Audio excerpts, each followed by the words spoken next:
to speed on this. However, if there's anyone in the room that needs to clarify something that I've said, please don't hesitate to bring it to the attention of the chair. First of all, Senate Bill, I'm going to bring up Senate Bill 2349. This deals with a state veterans home in Collins. As I understand it, this was a bill that the chairman had asked for to help honor a volunteer chaplain in Collins. As I understand it, I think that this has already been handled administratively, but the chairman did want us to consider this bill. So that's really all that it does. It just honors a voluntary chaplain, James Carroll Sanford, and his family for their contributions to the ministry of Mississippi veterans throughout the Veterans Outreach in Mississippi. If there are any questions, I'll yield. The motion. All those in favor? Any opposed? All right, thank you very much. The bill passes. 2349 goes to the calendar. All right, now Senate Bill 2646, Veterans Resource Advisors, authorizing the State Veterans Affairs Board to certify. All right, so there's an issue where the feds have come in and wanted to have all of the local veterans of resource advisors to be certified and accredited. However, we have some areas of the county or some areas of the state where they're unable to do that. And it's primarily because they want them to work in a certain amount of hours each month, and we're not able to do that. So what the Veterans Affairs is, and what Stacy and the director is working on, is creating a completely new entity or PIN or a title for someone who's not able to get accredited. So this doesn't cost the state any money at all. We do not know why it was double referred to appropriations, but this is only allowing the counties to continue providing the services that they already provide. So there is no additional cost to the state or to the locals for this very easy change and clarification to align it with some of the other federal guidelines. Are there any questions? If there's not, I'll entertain a motion. All those in favor? Aye. Any opposed? All right, we'll go ahead and report that bill out to the calendar. Senate Bill 2646. All right, next bill Senate Bill 2649. Okay, this is a very important bill. So as I understand it, the federal Mississippi is one of the few states that has not aligned some of our retirement requirements with the federal requirements. And we have people, predominantly people such as chaplains and what was the other one? Medical officers that according to their federal designation, they are allowed to work for how many years? Or up to 68? Up to 68. The state says they must, or they have to retire at the age of 64. So this just comports or changes the state law to comport with the federal language, and that's an explanation of the bill. Any other questions? Any other questions? Can I get a motion? All right, great. All those in favor? Aye. Any opposed? All right, we'll go ahead and report that bill out. Senate Bill 2649. All right. I'm going to go ahead and call up Senate Bill 2667, and I'm going to make a motion to lay this on the table. The reason being that we're doing this is that the bill is moving forward in the House, and there's some questions that need to be. Oh, wait a minute. Yeah, this is that bill, correct? Correct. This is the bill that we want to do. Hold on one second. I'm going to go ahead and I want to recognize you first before, but go ahead. Bill, this is part of the House, sir, but also I spoke with the Senate Attorney Board on this, just a question. So pull this from the side and address it. And this is a bill that has a companion bill in the House that's moving forward. All right.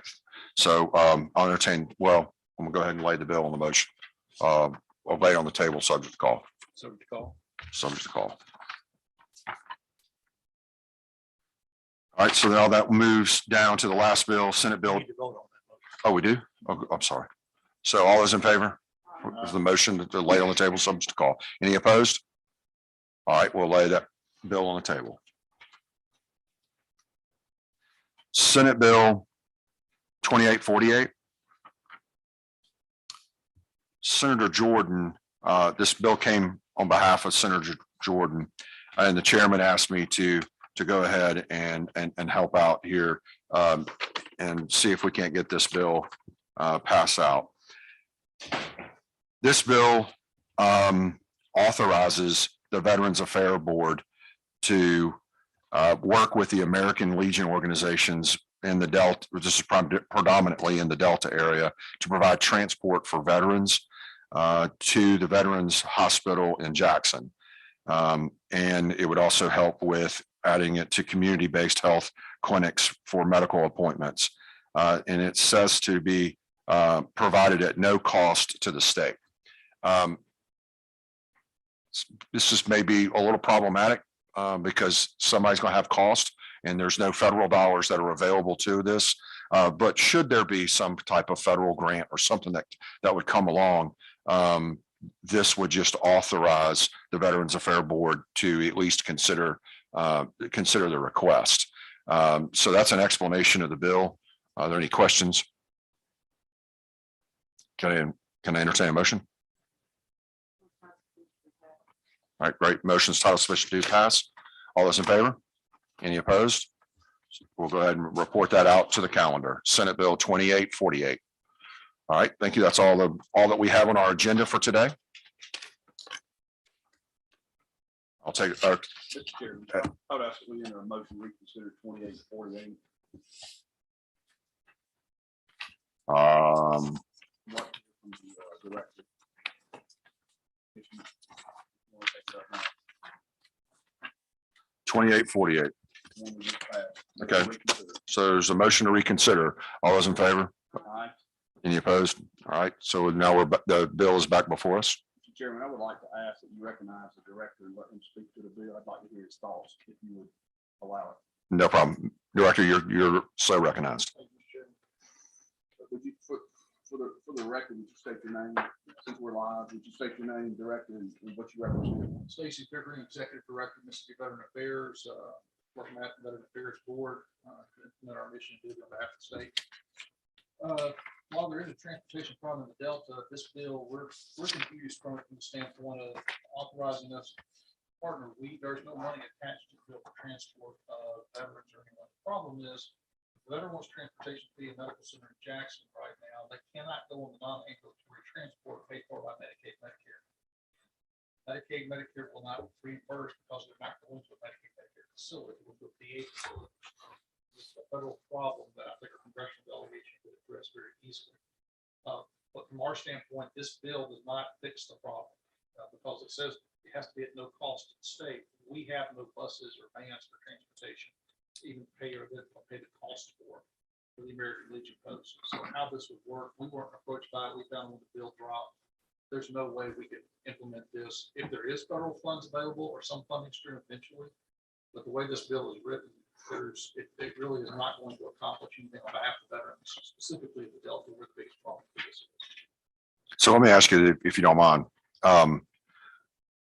question would be, are you authorized to provide transport to veterans to the VA hospital if this bill did not pass?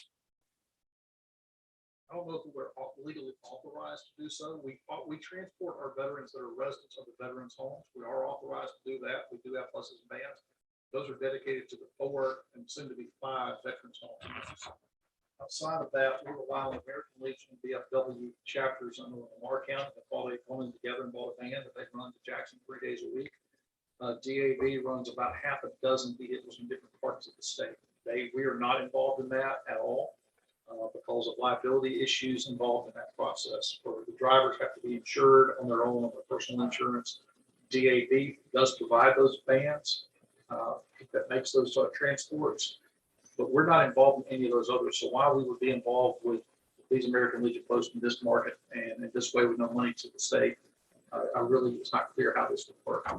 Okay, so does this, do you see this authorization, which is all that this bill really does, is it just authorizes you to enter into the agreements, doesn't require you to enter into the agreements? Do you see that it being, with that by passage of this bill, that it would cost you anything? As long as there's no obligation that we have to do so, that would be the issue that we would have with it. But right now, there's no monies in our budget or personnel for staffing to provide that service. So long as we're not required to do that, it's just going to be a nice, feel good bill that gets passed, that we won't object to that. I have a question, maybe soon, kind of forward and help answer this question, but it starts on line. No, I just want you to explain. It starts on line 18, which says that the word I'm looking at says shall. Chairman, you made reference to the language on the back that said it was just a agreement, but if it says shall, then that means that regardless, then something has to happen. If I'm not reading, am I not reading that right? I think that would be close to the attorney. This paragraph is not related to the bill authority. This relates to claims. Shall relates to subsection 2, which deals with claims on behalf of veterans. See on line 23, that's what that shall relates to. The only other issue I might bring up, Mr. Chairman, is it stipulates to be a medical center in Jackson. If we're going to authorize this, we need to include Memphis and Biloxi. We're going to need to amend that now that I read through that section as well, because veterans in Mississippi are serviced by all 3 medical centers. When you get south of Hattiesburg, really 3 coastal counties, that's VA Medical Center Biloxi. Get north of 82, northern half of the Delta, to go to Memphis. So this would restrict us to transport only to Jackson. So if the committee is in favor of passing this bill, I would recommend that you consider an amendment to include the other 2 medical centers so that it doesn't. What line is that on? Correct. On line 82. Mr. Chairman, Well, Hold on, give me 1 second. as a point of information, this was a request of the American Legion Post in Greenwood.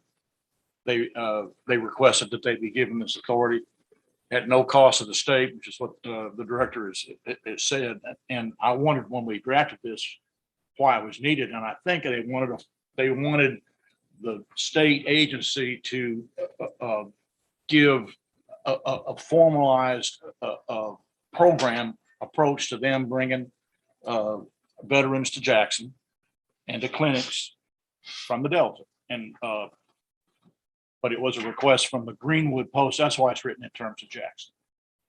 you want to move forward, Chairman, and then we can discuss a minute on the floor. It's double deferred. I was going to say, you can amend this on the floor. Yeah, that's what I would suggest doing. Since I'm the vice chair, I would give that deference to the committee chair. So, but I will go ahead and entertain a motion. Title sufficient to pass. Okay, any other comments? All those in favor? Any opposed? Ayes have it. So we will go ahead and place it on the calendar. Senate Bill 20, Go to second committee. or second committee. I stand. Rise and report. Thank you very much.